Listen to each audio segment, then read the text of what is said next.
Good afternoon, everyone. My name is Debalin Sarangi. I'm an extension weed specialist based at Twin Cities at University of Minnesota.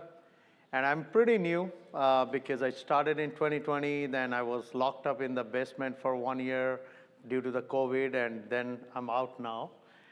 So you have heard that 2023 would be a great season. So if it is a great season for the crop, it will be a great season for the weeds. So we have to have really strong management program for the weeds like water hemp. So remember that thing. Okay, so today I'm going to talk about the frequency and management of multiple herbicide-resistant water hemp, and this survey we did in Minnesota last 2 years. So first of all, I should thank this lab because they're the people who are working hard in the background, and I'm just presenting their data. So they're the people should be thanked. And this is our Twitter handle. If you want to know about our work, what we are doing, and if you want to get updated time to time about our activities, please follow us. Thanks to our supporters. So these are all the supporters who are supporting our research program and extension program. And this research today I'm going to present that was supported by Minnesota Research and Promotion Council, the Soybean Research and Promotion Council. So thanks to them. So just a quick disclaimer. We'll reference to some of the commercial herbicide product and trade names. It does not mean that we want to discriminate or endorse any chemical. So it's just part of the research that we are presenting. Okay, so most of you are familiar with herbicide resistance and those terminologies, but I will just quickly recap before we start our talk. So what is herbicide resistance? It is the inherited ability of a plant to survive and reproduce following the exposure of a dose of herbicide which is lethal to the wild type. That means the labeled dose of herbicide. So the labeled dose of herbicide will kill the wild type, but if some plants survive and reproduce, then that plant will be called herbicide resistant. Cross resistance. It occurs when the genetic trait that made the weed population resistant to one herbicide also makes it resistant to other herbicide from the same mechanism of action. So for example, you know about Classic, you know about Raptor, you know about First Rate. So those are all from the same mechanism of action. If one weed is resistant to Classic, as well as resistant to First Rate, they're cross-resistant. Now, multiple resistant, if the weed is resistant to 2 or more herbicides that are having different mechanism of action. For example, you have, let's say, atrazine, which is your photosystem 2 inhibitor, and you have Callisto, which is HPPD inhibitor. So if a weed is resistant to both of them, it is multiple resistance. So there is a slight difference, okay? So this is the county maps, and those green counties, those are producing either corn or soybean. And you can see they're perfectly aligned because those counties, those are producing corn, they're also producing soybeans. And in 2022, 90% of the corn were herbicide resistant, and 95% of the soybean that were also herbicide resistant. And when I'm talking about herbicide resistant, it includes everything, like Roundup Ready, Liberty Link, Enlist, Extend Flex, everything. But you know what is the common factor? Everything is Roundup Ready. So all those acres probably got 1 to 2 shots of Roundup during our growing season. And then what happened? Since 1996, we are using Roundup. And this is something happened in our field. This is a soybean field in Renville County, Minnesota. In 2021, I took this picture, and you can hardly see the soybeans here. It's all water hemp. And it's like the happy water hemp field I have ever seen.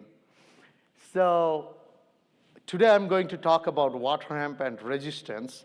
So let's recap how they look like. So these are the 5 pigweeds probably you see on your farm or on your neighbor's farm. My question for you, I wanted to quiz you, but you can answer. Which one is water hemp here? 4, number 4, yes, she's right. So number 4, here, this is the water hemp, has the longer leaf. That's the water hemp. And water hemp has a shiny leaf too. And the middle one is Palmer amaranth. You can see the petiole that connects the leaf to the stem. That is pretty long compared to other species. So these are the answers. The top corner is the red root with a lot of hairs on it. Then smooth pigweed, water hemp, Powell amaranth, and the middle one is Palmer amaranth. Okay? So I told you about this field, and I should thank my student who drove all over Minnesota and collected more than 120 water hemp samples from 56 counties. And I would say 30% of those samples were submitted by the farmers or our regional extension educators. They collected those seeds and sent it to us. But 70% of those samples were collected by my master student. He drove around the state and collected them from 2020 and 2021. And what we did, we took those seeds, threshed them, planted them in the greenhouse, and transplanted them in a single cone. And we sprayed them when they are 4-inch tall. And we sprayed them with 8 different herbicides. And we sprayed 2 separate groups. One group with 1 times of the labeled dose, another group with 3 times of the labeled dose. So we wanted to see if we even raise the rate, what will happen. And those are the herbicide names listed. And those groups are the mechanism of action group. And the last one is the imazamox, it's the active ingredient in it. So you can see those out of those 6 herbicides, we tried to cover at least 7 sites of action, okay? So if you're not familiar with what is sites of action or mode of action, this is the herbicide chart. Probably you all have it. And over here on the left-hand side, this is the mode of action groups that are listed.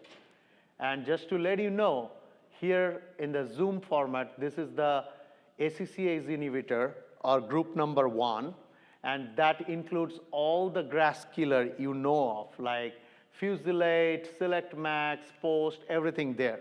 So those are mechanism action 1 or ACCase inhibitor. So let's go back to our screening thing. So we screened those water hemp plants in the greenhouse, and we set a criteria when to call it resistant. So we decided if more than 40% plants survived the 3 times of the labeled dose of certain herbicide, we call it resistant. So that was our criteria. We kept our threshold really high. So 3 times of the rate means 96 fluid ounces of Roundup, 6 point of Enlist 1. So we screened about 20 plants per group. And out of 20 plants, if 8 or more plants survived, we'll call it resistant. So here is the result from 85 population that was tested so far. All of the 85 population resistant to Raptor, group 2 herbicides. 69% of them resistant to Roundup. Again, according to our criteria, 40% of the plants survived the 3 times of the labeled dose when those herbicides were sprayed at 4-inch tall water hemp. 24% of them resistant to atrazine. 12% of the population, I'm talking about, out of 85. Callisto, 11% Flexster, and 4% to Enlist 1. So it's very concerning news. It's kind of resistant treadmill we are on. And there are no population screened to be resistant to Liberty or XtendiMax. So when I'm talking about XtendiMax or Enlist 1, that we didn't find any resistance to XtendiMax, but there are some plants that survived because that did not fit into our criteria. That's why we didn't call it resistant. So here is the picture. This plant was sprayed with one time of the labeled dose of Extendimax, and that plant totally survived. If you spray your dicamba on a non-dicamba bean, the soybean leaves will cup or plants will twist. But here, a little bit twisting, but the leaves are just fine. The middle picture here, this is the plant that was sprayed with 6-point Enlist 1. Still green. I told my student, let's transplant it into a bigger pots and put some water, fertilizer, and see what will happen. And this is what happened. That plant grew and produced some flowers. It turned out to be male plants. That's why it didn't produce any seeds. But still, this plant survived. Some of the other pictures from other herbicide, for example, Raptor, you can see like they have no impact on the plants. The plants are just growing fine. And those pictures were taken 21 days after herbicide application. The middle one is Roundup. Some of the plants are stunted. Some of them are just growing fine. The right-hand side is the Callisto, 3 times of the label dose I'm talking about. And you can see a couple of them died, but still some of the plants are still surviving. So that's the scary news. Now let's talk about multiple resistant. If one population resistant to multiple herbicides, that will be even more concerning to us. So a single population resistant to 2 different herbicide sites of action, that was population number of population are 30. So out of 85, 30 populations survived 2 herbicides. 3-way resistant, 17 population survived 3 different herbicides, or 3 different sites of action rather. 4-way, 7 population, 5-way, 2 population, and 6-way, 1 population. So that's where we are heading to. So 1 population will be resistant to all the herbicide pretty much. And here is the map of distribution so far for the screening work, like 3-way, 4-way, 5-way, and 6-way. And if you want to know where the 6-way resistant population is, it's in the Lincoln County, Minnesota, southwest corner of Minnesota. So we are talking about resistance and multiple herbicide resistance. What happens when we get resistance? We lose our effective herbicide sites of action, right? So this is the herbicide sites of action for different corn pre, post, and soybean pre and post herbicide. So for example, for corn, so 2, 3, 4, 5, 14, 15, 27, those are all the sites of action number. Those are listed for corn pre-emergence herbicide.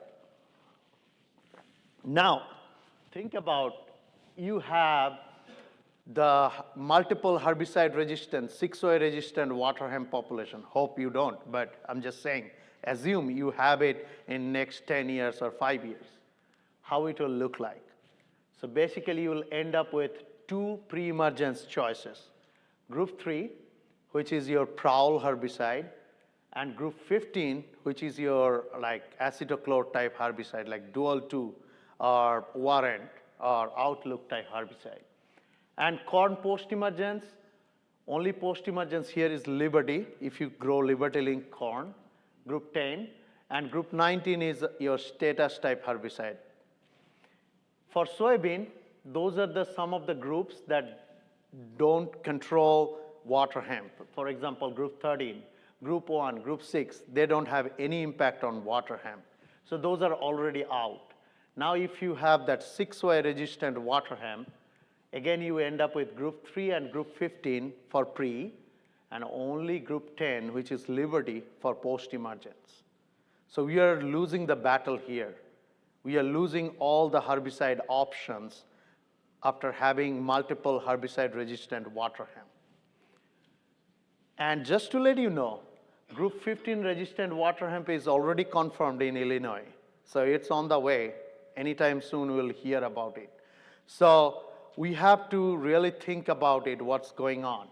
And today I'll go over the resistance type, because there are 2 types of resistance I'll talk about quickly. One is called target site, another one is called metabolic resistance. So target site resistance is more like glyphosate resistant or ALS resistance like classic or first rate, but metabolic resistance is like group 15 resistance like azidochlor, or HPPD resistance like Callisto, or atrazine resistance. We'll go over that, and I'll let you know why metabolic resistance is more important for all of us. So how the resistant biotypes spread? So one thing is independent evolution. You spread Roundup multiple times, multiple years, the weeds become resistant to Roundup. Or it could be seed movement with your shared equipment, or rain, or some animals. Or it could be pollen movement, because water hemp is a outcrosser. It has a male and female plant totally separate. So it can outcross in the wind during the pollination. So this is the quick update about pollen biology of water hemp. So the pollen diameter for water hemp is really tiny, like 19 micron, whereas for corn it is 100 micron. The pollen settling velocity, how quickly the pollen settle down, it's really low, like 2 centimeter per second. For corn, it is 33 centimeter per second. Just to give you a comparison with the corn. Pollen viability, up to 5 days. So the water hemp pollen, once it is released, it can be viable up to 5 days. And this is the electron microscopic picture of water hemp pollen grain. And it is looking like a golf ball, right? Because it has the aerodynamic property that a golf ball has. So it can travel longer in the wind so that it pollinates the plants probably miles away. So I did a study when I was a grad student in Nebraska. We evaluated how far the water hemp pollen can move.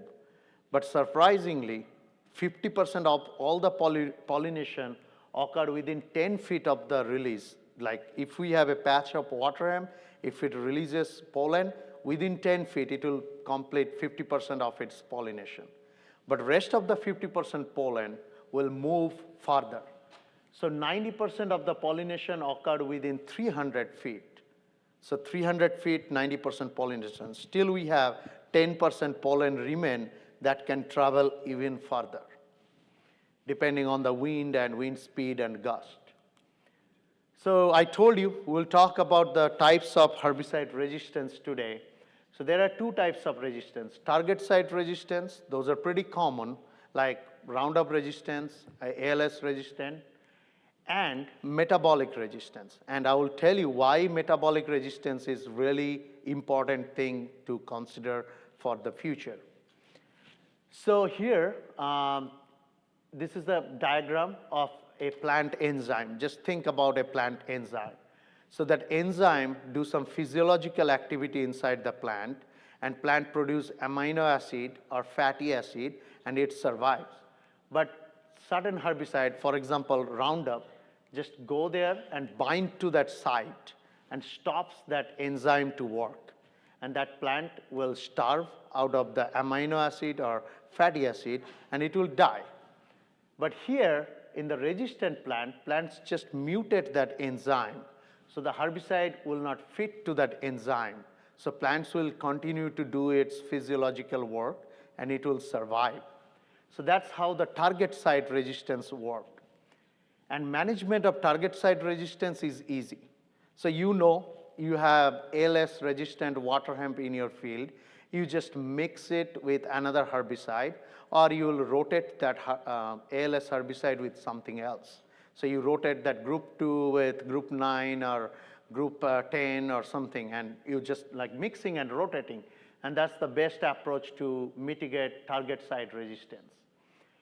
And often it has been seen that if the plant is resistant to certain herbicide due to target site resistance, it is also cross-resistant to other herbicide from the same mechanism of action. So if your plant is resistant to classic, it is likely it will be resistant to first rate too. And there is a really great talk by Dr. Patrick Tunnell on the YouTube. He delivered it last year on metabolic herbicide resistance, and it was funded by Soybean Checkoff. So if you didn't check it already, please go there and listen to his talk. So metabolic resistance, how it happens. Plants uptake the herbicide inside, and it just detoxify it or metabolize the herbicide and throw it in the plant cell vacuole, which is also called like garbage bin of the plant cell. So it just metabolize the herbicide and throw it there. So the best example is corn. Corn metabolize atrazine. You spray atrazine on corn, and corn just metabolize it. So atrazine does not kill corn, but it kills other weeds. Now weeds are developing the same mechanism how to avoid the herbicides. And weeds resistant to one herbicide can show resistance to other herbicides due to metabolic resistance. And it is unpredictable because you don't know. Your weeds might be resistant to certain herbicide and it may show resistant to another sites of action. It's really unpredictable.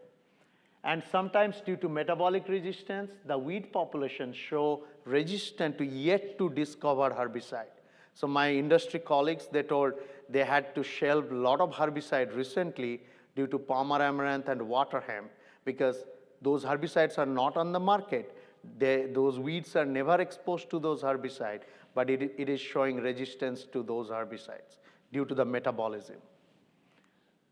So metabolic resistance is on the rise, and it is a difficult thing to control, so be careful. So how to manage this? Again, mixing and rotating is still effective for controlling this metabolic resistance, but it is alone, it cannot control it. So we have to have something else along with mixing and rotating. So no reduced dose herbicide application, no off-level herbicide application, no herbicide application to 1 foot tall weed, because that will stress out the plant and it will cause the herbicide resistance to evolve. And expose fewer weeds to the herbicide. So try some other methods so that you expose less number of weeds to the herbicide. It could be any non-chemical strategies like cover crop, tillage. You can try those things. If that works, that will reduce the number of weeds, and that will be exposed to the herbicide. Or try to reduce the weed seed bank, like try to control your fence rows because those seeds will come into your field.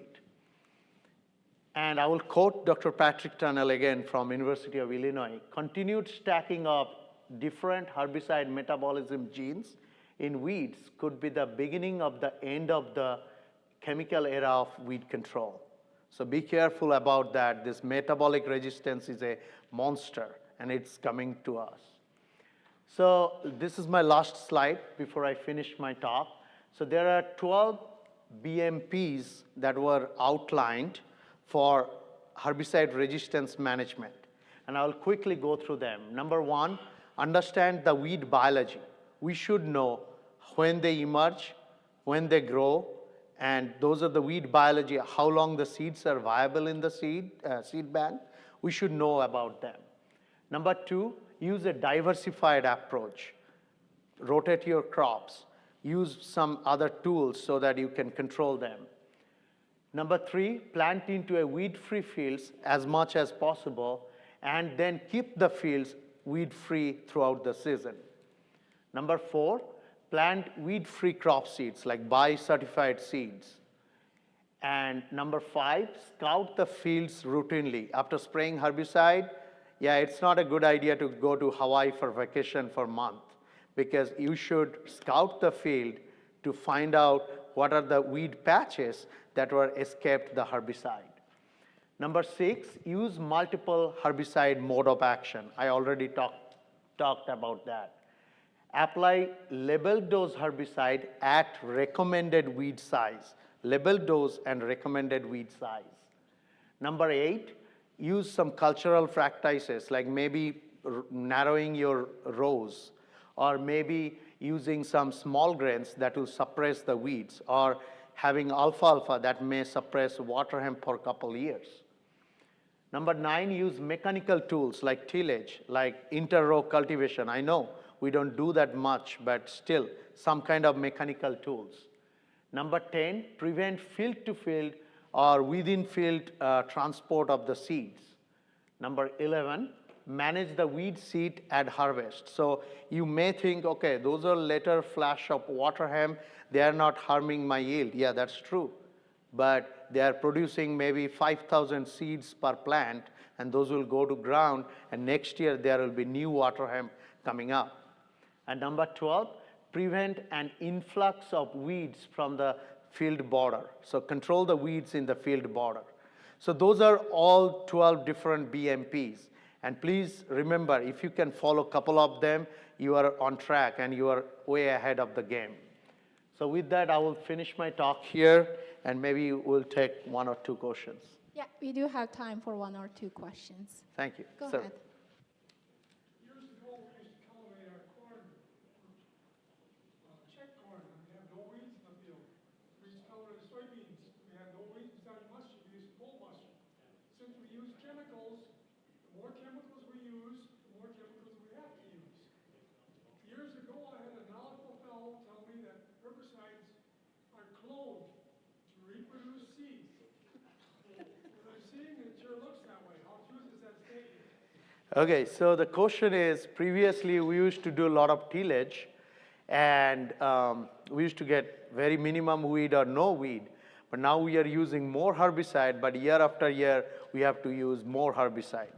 So here is the thing. I totally agree with you, but that's why we need the diversification. Because if we use single herbicide, for example, Roundup, and we learned from that, 1996, Roundup Ready crop came to the market, and we thought we got the magical solution. And we stopped using our pre-emergence herbicide. We did not use any other herbicide. We only sprayed Roundup, Roundup, Roundup. And the weeds, Mother Nature responded. And weeds become resistant to Roundup. So probably herbicides are not the bad tool, but the problem is we are using it in a wrong way for last 20 years. That's why we are here right now. That's why we are again proposing diversify your management system. Maybe use different herbicides, use cover crop, tillage, but again, there will be another school of thought whether we should do multiple time tillage or not, because we are losing our soils in erosion. So that's why we have to find a balance. That's why, reduce tillage, cover crop, will decrease your herbicide dependency, plus it will bring some diversification in your system. So I totally agree that we lost our diversification in the management after Roundup Ready crops, but we are bringing it now so that we can control those weeds in the future. Any more questions? Thank you so much. Okay, thank you.